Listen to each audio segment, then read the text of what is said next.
Deməli, bu günləri biz Səfəvilər dövlətinin birinci hissəsinin video izahını izah edəcəm sizlər üçün. Gəlin başlayaq. İlk öncə Səfəvilər dövləti, dövlət deməyək, öncə Səfəvilər deyək. Səfəvilər ümumilikdə biz 13-cü və 1736-cı illərdən danışacağıq. Yəni 13-cü əsrdə 1736-cı ilə kimi. Yəni bu dövrdə həm Ərdəbil hakimliyi, həm dövlət, həm mövcud olmuşdur. Belə ki, biz deyəcəyik ki, Səfəvilərin hakimiyyətini iki dövrə böləcəyik. Bir Ərdəbil hakimliyi, bir də Səfəvilər dövləti. Ərdəbil hakimliyi 13-cü əsrdən 1501-ci ilə kimi mövcud olub. Dövlət isə 1501-ci ildən 1736-cı ilə qədər davam etmişdir. Gəlin ilk öncə danışaq Şeyx Səfidən. 1254-1134-cü illərdə hakimiyyətdə olub. Ordeninin əsasını qoyur. Siyasi və dini mərkəzi Ərdəbil şəhəri idi. Oturaq əhalinin fikrini müdafiə edirdi əsasən. Şiəliyi təbliğ edirdi, sünniliyə qarşı idi. Daha sonra Şeyx Cüneyddən danışacaq ki, 1447-1460-cı illərdə hakimiyyətdə olub. Şeyx Cüneyd 1449-cu ildə Cahanşahın tələbi ilə Ərdəbili tərk edir. Daha sonra Uzun Həsənin bacısı ilə evlənir. 1460-cı ildə Samur döyüşündə Səfəvilər Qaraqoyunlu və Şirvanşah birləşmələrinə məğlub olur. Yəni Şeyx Cüneyd bu döyüşdə də öldürülür. Daha sonra Şeyx Heydər gəlir ki, 1460-dan 1488-ci ilə kimi. Şeyx Heydər Uzun Həsənin qızı ilə evlənir. Yəni dayısı Uzun Həsənin qızı ilə evlənir. Teymuri Əbu Səidi məğlub edir. 1468-1469-cu ildə Uzun Həsənə kömək edir. 1470-ci ildə Uzun Həsənin köməkliyi ilə Ərdəbil hakimliyində taxta çıxır. Qızılbaş ifadəsi yaranır onun dövründə. 1483, 1487, 1488-ci ildə Şirvana və Dağıstana yürüş edir. 1488-ci ildə Şahdağ döyüşündə Səfəvilər Ağqoyunlu Şirvanşah qüvvələrinə məğlub olur, yəni Şeyx Heydər. Bundan sonra Sultanəli gəlir ki, Şeyx Heydərin oğlu idi.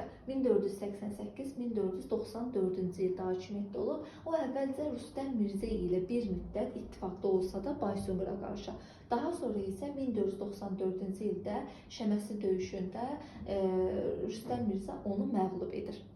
Bundan sonra Şeyx İsmail gəlir ki, 1494-1501-ci ildə Sultanəlinin qardaşı idi İsmail və onun, belə deyək də, 1494-1501-ci ildə şeyxliyi dövrüdür, yəni dövlət hələ yaratmayıb.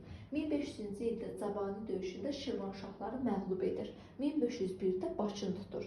1501-ci ildə Şərur döyüşündə Səfəvilər Ağqoyunların birinci qoluna, yəni Əlvənd Mirzəni məğlub edirlər və Ağqoyunlu dövlətinin birinci qolu süqut edir. Bundan sonra Səfəvi dövlətini yaradır, paytaxtda Təbriz şəhəri olur. Bundan sonra deyəcəyik Şah 1-ci İsmail 1521-dən 1524-cü ilə kimi hakimiyyətdə olub.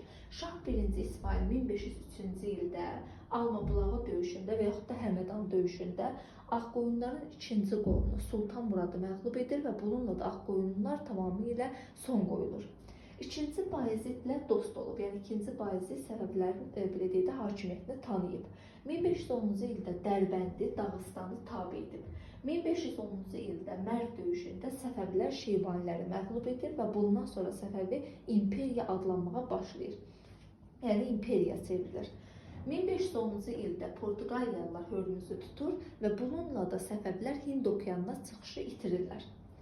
Səfəvilər dövləti bəylərbəyliyə bölünür ki, əvvəlcə iki bəylərbəyliyi var idi. Qarabağ və Təbriz bəylərbəyliyi, daha sonra Şirvan bəylərbəyliyi və 17-ci əsrdə Çuxursəd bəylərbəyliyi yaradılıb. Deyəcək ki, bəylərbəyliklər bölünürdü mahallara, mahalları da naiblər idarə edirdi 16-cı əsrdə, 17-ci əsrdə isə qulbəylər idarə edirdi. Dövlətin başında dururdu Şah. Şah dini və dünyəvi hakimi idi. Şahdan sonra gəlirdi Vəkil. Vəkil isə dini və dünyəvi işlər üzrə müavin idi.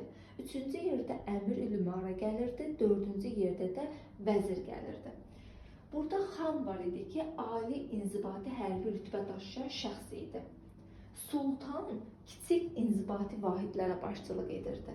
Çərik Azərbaycanlılardan yığılan ordu idi. Qorçubaşı isə çəliklərin başçısı idi. Kələndər isə şəhərlərə başçılıq edirdi. Belə, Səfəvilərin birinci hissəsi ilə bağlı əsas vacib məqamları qeyd elədim. Növbəti video izahlarda Səfəvilərin davamını, yəni ikinci hissəsinin video izahı olacaq.